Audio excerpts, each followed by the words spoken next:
it's necessarily any easier. It's just the challenges have changed.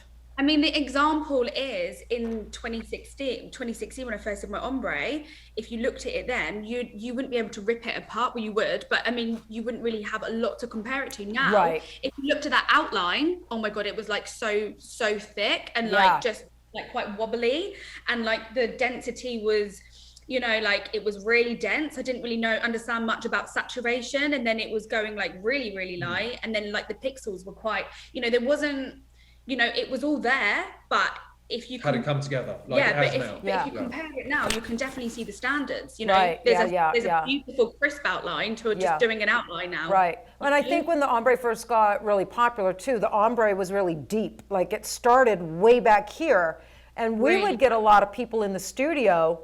You know, I mean, a good inch, nothing. You know, they'd have half a brow. So that's how, So that's evolved and gotten better. I think people have realized you do have to saturate. Saturation is a word I've been, you know, using in my lectures for many, many years. And it's a word now that finally is very relevant in the PMU industry. What are your thoughts on saturation, Clarissa? Because right now, and for a while now, there's been a trend that you know, the new PMU artist is being taught to go not very deep, to tattoo very, very shallow, lightly saturate. And they're doing that, but we get a ton of messages, you know, my DMs, emails, phone calls, it's all falling out. It's only lasting a few months. And we're telling them it all goes back to proper depth and saturation. But they're being taught light-handed, shallow, light saturation, you know, barely putting anything in there because they don't want to see blood. They don't want to cause trauma, you know. And my whole, maybe I'm a little old school, and I'm interested to hear your perspective, but I feel, you know, you tattoo anything, face, eyeliners, I don't care. There's going to be trauma.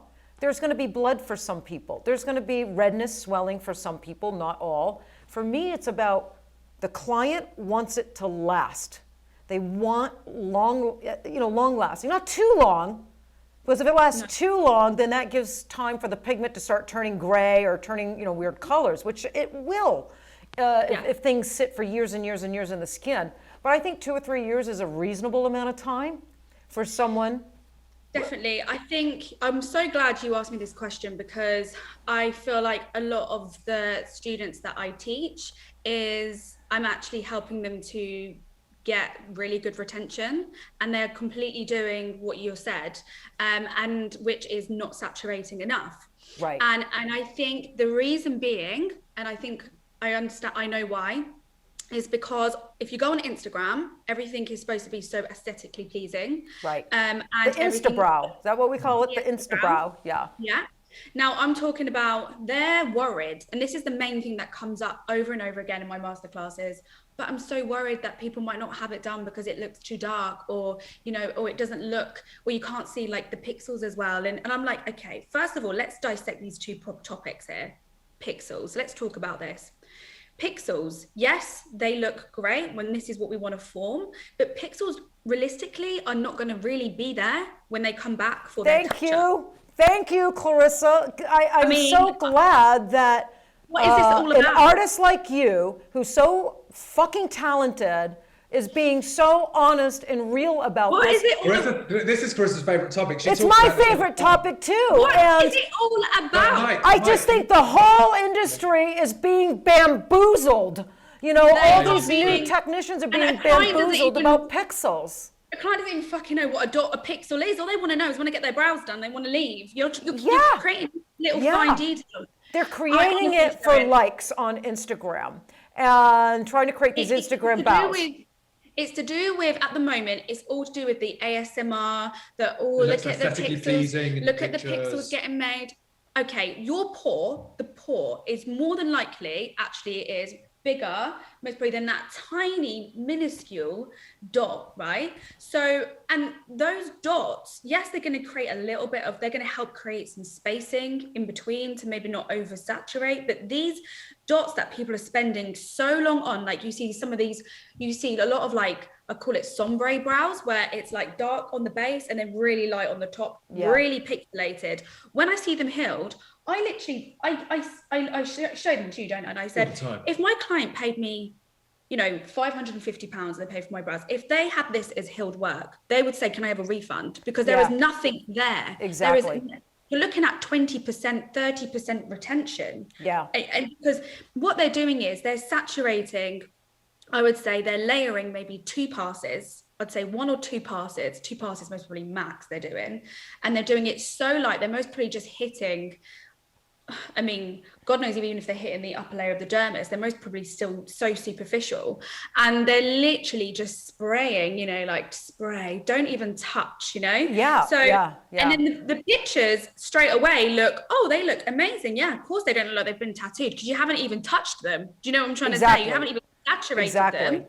So of course they're going to look beautiful, but they're going to look beautiful instantly. But remember, you're not taking into consideration that you're going to lose pigment.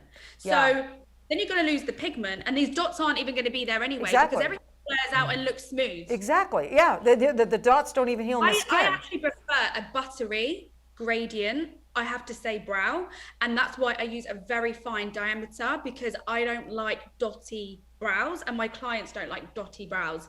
But I think the pixel thing is out of control really badly, because I do think that it just doesn't make a lot of sense, because I would love to see healed results. Well, they don't ever show them. They don't ever show them. I want to know where they are. Yeah, you know where they are? They're coming into places like the Girlz Inc. studio and going, you know, I paid like $700 for all these dots, but, you know, I've done them twice now, and there's no dots. There's no pixels. And I'm like, because there's not going to be.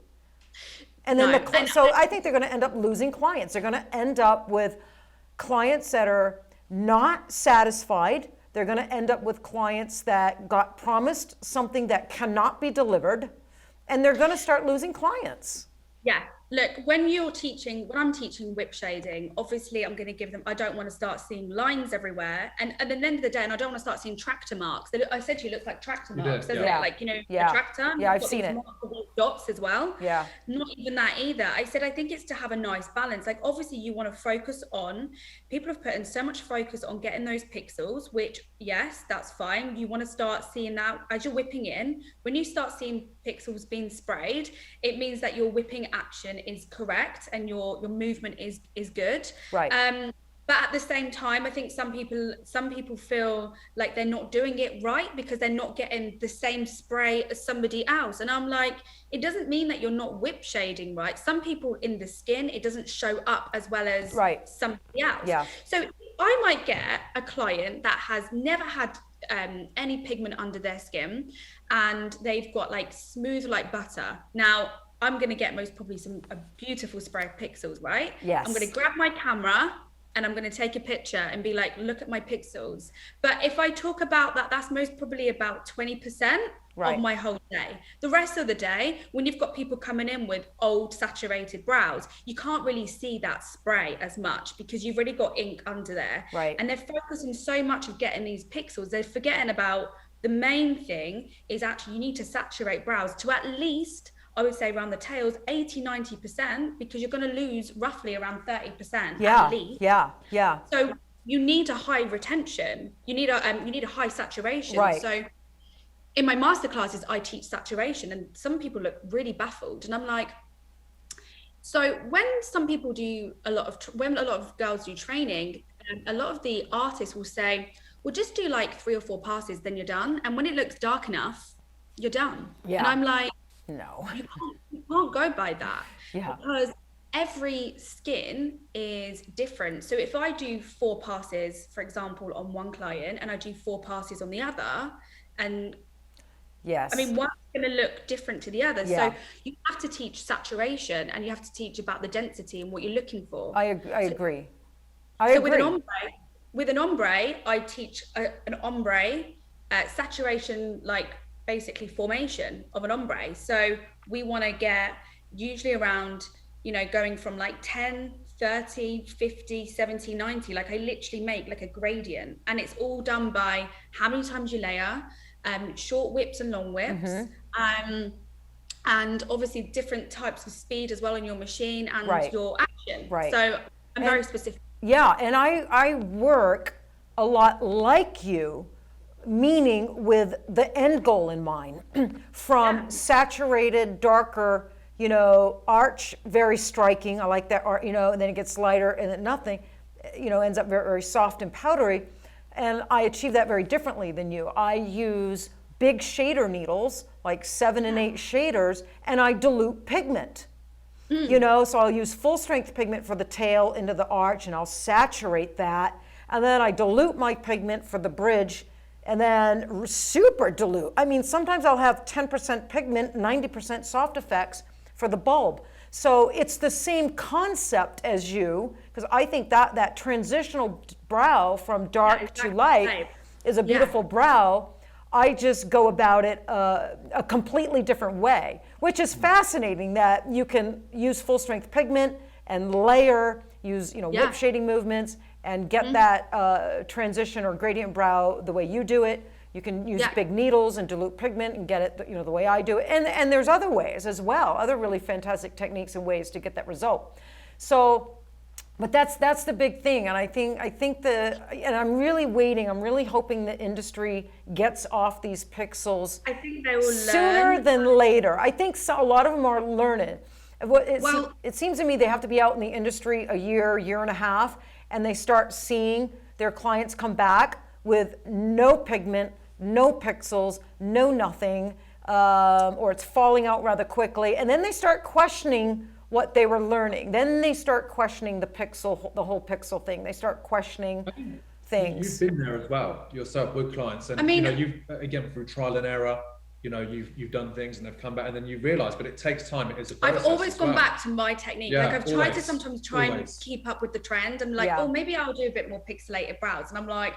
And you know what, to make something look pixelated, Taryn, you create in those pixels, but I would say roughly around the 50% mark, that is where I'd have to stop to still see the spaces of saturation, to see the pixels, right? Yeah. So I would roughly say I've layered the skin, maybe, I say passes, but actually layers. Passes I use as like chapters, if that makes sense. And then inside those chapters, I have like pages, which is how many layers I go in, Yeah, that makes sense. Because passes is just a chapter. Right. So inside, if I want to keep those pixels, I really want to see that spray of pixels, I can't really saturate more than about 50%.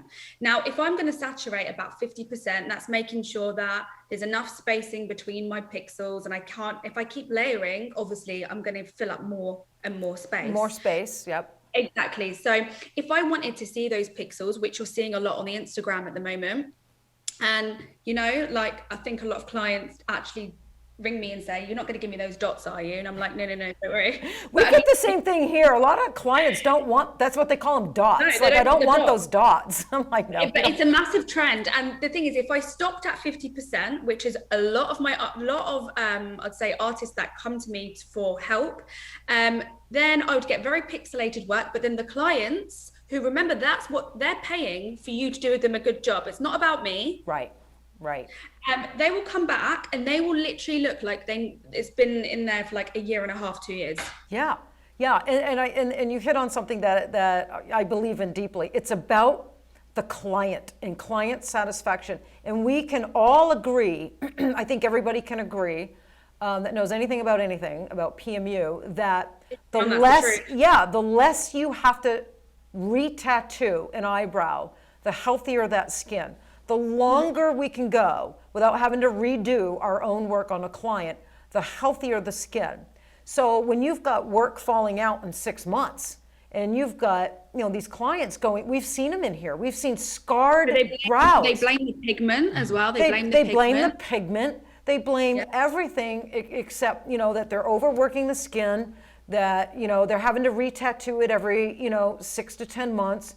or once a year. Here in Girlz Inc. with our technique, we see our eyebrows about, I would say, at least 2 years. I would say 2 to 4 years is average. Yeah. And then this is what people will ask me at Clarissa. They'll say to me, well, then how do you make money on refreshes?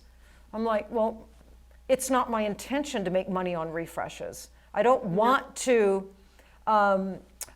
saturate less intentionally, so my client has to come back more often and I have to re-tattoo that more often so I can make more money.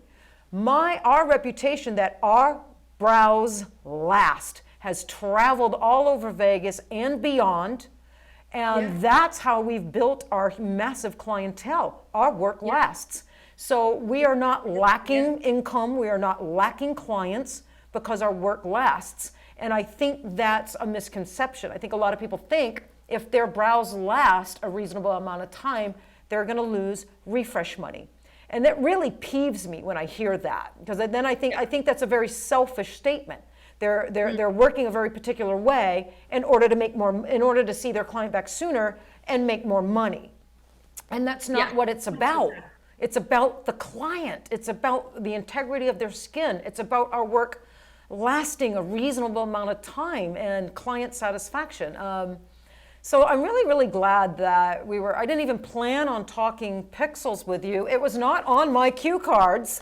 There you go. Well, I mean, just wanted to quickly say on that is that, I mean, people might think, so why does she use, a single needle? And look, I haven't got a problem with making pixels, but that is not my end goal. My end goal is to build up the pixels, to then bring them as close as I can together, like especially around the tails, and you're not supposed to have pixels around the tails and the arches. No, exactly.